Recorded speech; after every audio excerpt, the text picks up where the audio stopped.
Welcome to More Than Golf. This is Jonathan Knowles. It's great to have you with me in Season 1, Episode 5. This podcast was recorded in Jormala Golf Club and Hotel, Riga, Latvia. In this episode, Hackmotion, a wrist motion analysis company, discusses their technology that provides the player and coach a fact-based approach to optimizing your wrist angles and gain better club face control and a more predictable ball flight. Please enjoy the conversation and take your game to the next level with the latest in database solutions for improving your golf swing. Today I'm sitting with Hackmotion. Please introduce yourselves. Thank you for coming. Hey, nice to meet you. My name is Knowles, and I'm responsible for everything that is connected with communication with coaches and explaining the product and also doing the marketing and sales for the company. I've played golf for almost 20 years. Used to be quite good, but haven't had that much time to play. Used to play like one handicap and play also internationally, but amateur level. And of course, that gave me all the passion for golf that I have and really interest of understanding how it works and wanting to spend really time understanding it better. Very good. Very good. Yeah. Hi, nice to meet you. I'm Atis, one of the co-founders of Hackmotion. So I come from electronics research background. I did my PhD related to motion sensors and signal processing. And yeah, so I was very lucky to meet a couple of guys who were interested to do something in this field. I have been always passionate about sports. And so the time when we figured out that we can apply some technology to build products for sports and particularly for golf was super exciting. So yeah, that's why I'm here and how it started. Excellent. Well, thank you guys again for coming. It was really exciting to meet you last week as I had Scott Cokes from Canada here. As I understand, he's a big ambassador for you guys in North America. Yeah. Tell me a little bit about how that relationship developed and how you guys came in contact with Scott. Actually, another coach recommended us to get in touch who had been to Scott's seminar in UK. So he said, you definitely need to, meet Scott. He's very kind of interested in the wrists and Hackmotion and in technology.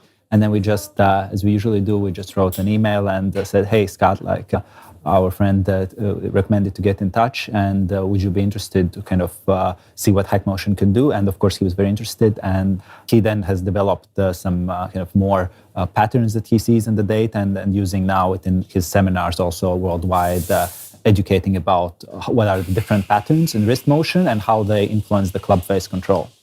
Yeah, I would say in general, we, from the very start, have been always very open about what we do and willing to kind of get feedback from as much people as possible, especially more experienced people than us. So yeah, it was kind of no-brainer for us to reach to whomever we hear that it might be worth talking to. No, that's excellent. That's really great. So one of the questions that I had for you guys was, how does it actually make geographical sense that a company like Hackmotion can get started in Riga, Latvia?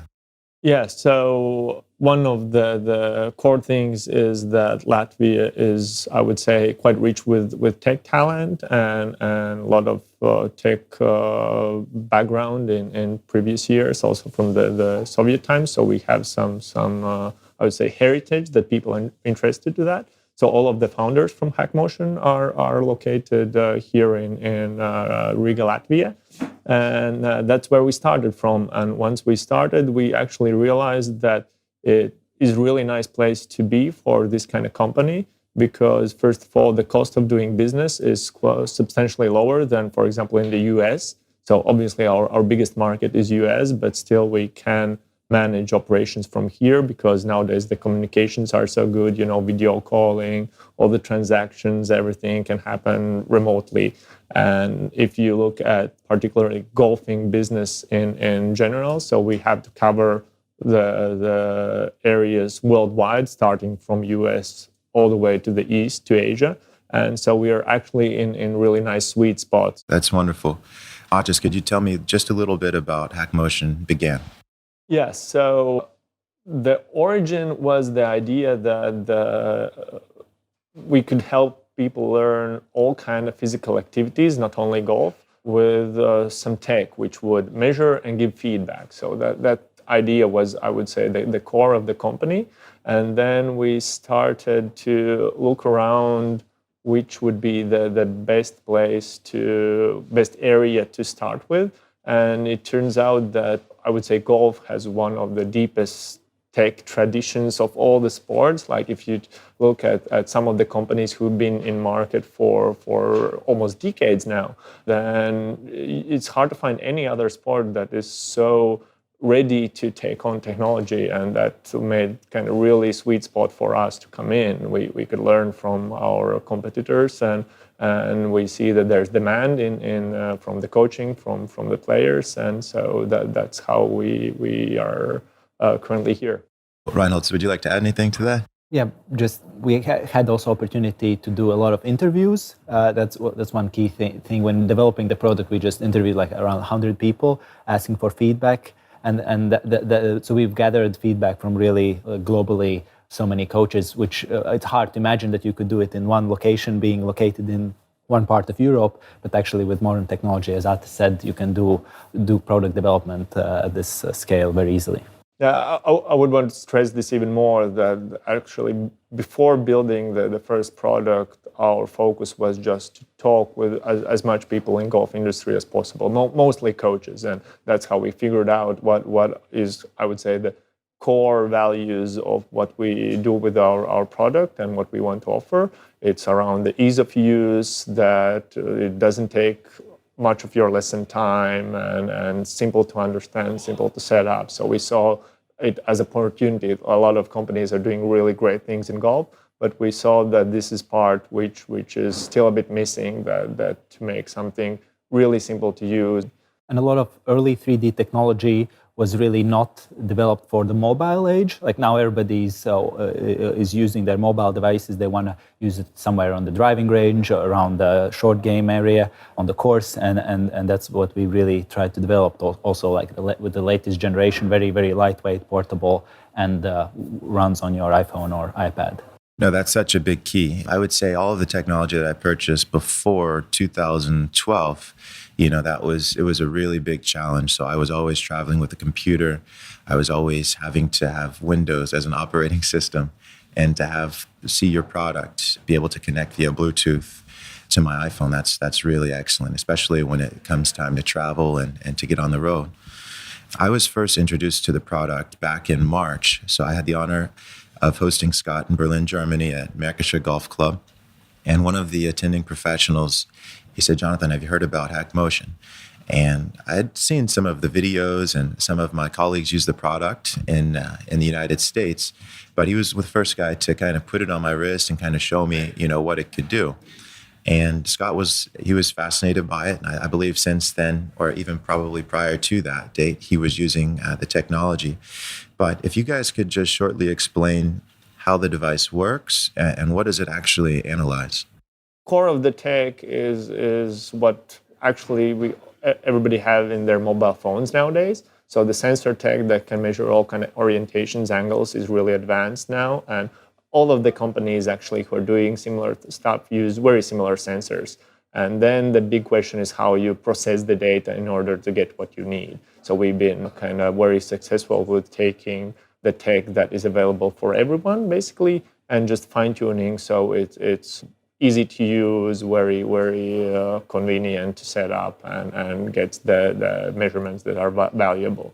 Yeah, so essentially what we measure is the wrist flexion extension. You can also call it the cupping and bowing of the wrist. Right. So, sorry, just for listeners who might not be so aware of analytical terms, let's say anatomical terms, what would be considered extension? If I have my palm straight, my arm straight out, my palm facing down, which motion would be? So palm going up, which would be kind of cupping the wrist or creating a bent wrist.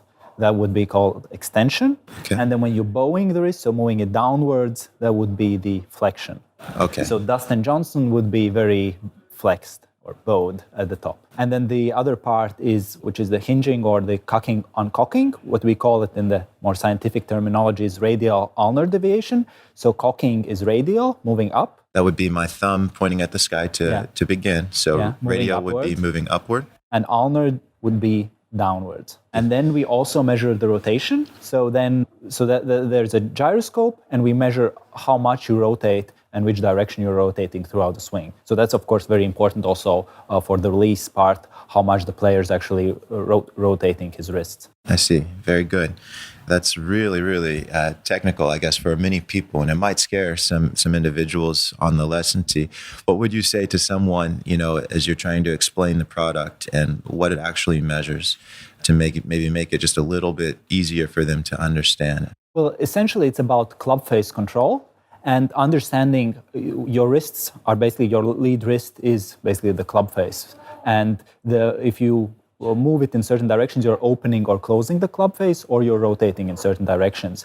And then you have to understand, so if you are inconsistent, for instance, in your ball striking, it's maybe because you are having your club face too open, too long, and you're squaring it at the very last moment. And what we see with the very good players is that they're actually very, very good at controlling the club face. They don't have excessive wrist motions that are not fitting their pattern. And so players who maybe are struggling currently, so they can understand that better and measure it. And those who are already very good at that, they can really fine-tune it and benchmark. So when you're hitting the ball really well, what you're exactly doing with your wrists, and then repeat it and look back and track your progress and getting the results you want. No, that's super fascinating because, based on the TrackMan technology, we know that the club face is anywhere between 85 to 90% responsible for the outcome of the ball flight. And so now that we have a technology, Hackmotion, to measure the club face essentially, or the hand motion, what's actually being used, I would like to ask you guys, which players have you tested? Which players are using your product? Which coaches are using your product? So coaches that you might know with the players, for instance, Hugh Marr on European Tour, he's working with Torbjörn Olesen, Lucas Bjerregaard, and a couple others. So he's been measuring quite a lot of players and also using it actively with them. And then there are a couple more coaches in the US that work also with, let's say, Mark Blackburn. Then there are guys from Athletic Motion Golf, you probably know, Mike Granado and Sean. They both have been really active users as well, and they'll be making also videos. So, and what we're doing is we trying to measure as many tour players as possible. So working with those tour coaches and then offering that data, either with names attached or anonymous data for the coaches to learn from. So yeah, in our app, all our users can access data examples. So we don't really kind of recommend to stick one particular pattern, but just to explore what kind of patterns there are. And if you're using it for coaching work, then maybe try to match what your player is closest to and what could be the points of error, and then change slightly them. So we don't believe in very kind of exact gold standard because everybody's body is different, but obviously there are a lot of patterns that you can learn from and some big no-nos or some kind of good trends we see among all good players. Exactly. So that leads me to the question, based on the wrist conditions, so flexion, extension, rotation, radial and ulnar deviation, what are some of the wrist conditions of the top performers? So number one thing that we see is that if you look at top performers versus like amateurs who struggle, is the wrist extension, flexion. So that's the amount of how much you move it in this bowing or cupping direction or bending the wrist, which opens or closes the club face. So usually, those players who struggle usually have a very open club face, and so they have a very bent wrist and they have a very high range of motion. While players who are very good at controlling that club face, they have much narrower range of how much they extend or flex the wrist. So that's during mostly transition and then leading up to impact. Okay, so let's say, for example, if I were to Google Fairway Jesus, right, and Tommy Fleetwood came up, what would we see in a wrist profile like Tommy Fleetwood? Yeah, what I think, so we measured, for instance, Torbjörn Olesen, and I would think that Tommy's pattern could be similar, that he has quite a limited amount of flexion extension and more rotation. So he very well rotates both the body and has very much linked with the arms and the body swing. So he would not have like excessive amounts of wrist extension, or also known as this cupping motion, and he would be quite good at rotating through impact. Okay, so if I understand you correctly, his flexion extension is not too extreme in either direction, and the amount of rotation matches the rotation of the body quite well. Yeah, and he rotates quite well through impact, also on his follow through, while a lot of maybe amateurs, they don't rotate enough, so they are trying to kind of flip it through. I see. So that's what you guys see in most amateur golfers, right? So that's actually my next question is, how can amateur golfers, and even teachers for that matter, use the information?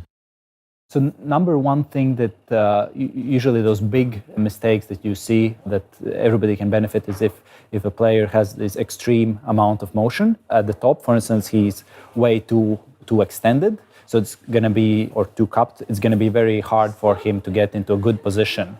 So then he'll have to try to square the club face in a kind of during the downswing in a very, very short amount of time. So that's like a big thing that we see is just getting in a better position at the top. And then the other is just understanding what your pattern is and how repetitive you can be using that. In addition to that, so we have what we call, and what's called in the industry as biofeedback. So the actual steps, how you use the system is first you just take a couple of swings and for example, just diagnose that you have this condition at the top, like very extended. Then you can kind of switch on some ranges that you think would be a bit better. So for example, you have at the top, I don't know, 50 degrees extension, you want to get it to 30. And one of the big problems is that for a person, it's very hard to understand how it feels. So there's a lot of discussion between like how it feels it is and what actually is happening. And so with the system, you can very quickly set up the sound feedback for particular range and just feel how actually it is in this position. That's excellent. So let's just shortly go through a use experiment, right? So let's say we're on the driving range. How much time do I need to get set up? So setup is really super quick. We have been doing a lot of kind of test measurements, but normally you should really be able to set it up in less than a minute. And that means from the box till you are ready to do a swing. So it basically setting up the sensor as basically a wristwatch, turning it on, turning on the app, they connect automatically, then a couple of taps in app and you're ready to go. So no installation of external equipment, no switching on computers, no strapping on a ton of sensors. It really should be less than a minute. All right. And then after how many shots would you say to a player or to a coach it's a fair assessment of reality? Well, usually you get the data immediately. So based on the first swing, you already get the data. So it's quite similar to TrackMan. It can work in the background and you say, okay, like take a couple swings and let's say you take 5 and you've already seen what are the patterns and what the player is doing. But essentially from the very first swing, if the player makes a kind of representative swing, then you can already see what he's doing. But yeah, so the kind of way you use it is really similar to launch monitor. So once you set it up, you can basically forget about it. It will automatically capture and store all of the swings, and you can pay attention to the data after each swing if you want. If you don't want, you can do, 20 swings in a row, and then just review, see your averages and stuff like that. Some coaches even call it like TrackMan for the wrist. So it's just doing the same as TrackMan does for your ball flight and Clubface, it does for your wrist. Let's say, for example, some of the top coaches that you guys have worked with, top players, after a player will hit a few balls, let's say they hit 5 to 10 shots, what are the key parameters? What am I looking for first? Well, usually, as I mentioned before, you look at the amount of flexion extension. And so you look at how does it match the address, the top, and impact, and what's the pattern. So if you have way more at the top, and then you'll probably struggle taking it out, and the impact, you won't have consistent amount of flexion extension, so you won't be controlling the ball flight too well. All right. Thank you very much, guys. In closing, I guess one of the questions that I'm always trying to answer myself is, whenever I'm trying to learn something, is understand why must I use it? So why would you say a player or a coach, why must they try or use Hackmotion Golf? I would say since golf is basically played what you do with the ball and you control it with the club face, and since the wrists control the club face, if you don't understand what the wrist motion is doing and if you can't do it consistently, you'll never get a consistent ball flight, so you'll never play well. So use Hackmotion to understand really what the wrists are doing. And I would add about any kind of tech. So there have been, I think, always these struggles to kind of differentiate what's really happening during the motions and what is perceived as happening. And any kind of tech helps you to really get some concrete data on that. So it really takes out the guesswork out of the coaching work, and it's something that you can really measure and understand what's happening. And also we see a good thing, good feedback from the coaches, that it's a way how you can really show to your players what is happening. Tracking the progress is super important. Also, like coaches often, I think the players don't believe that they maybe are improving. So if you can show what is before and after the lesson and how it's improving, it always motivates the students to come back again and keep working. That's excellent. I'm looking forward to using Hackmotion in the future. And thank you guys for coming out today. It was really a pleasure to be here.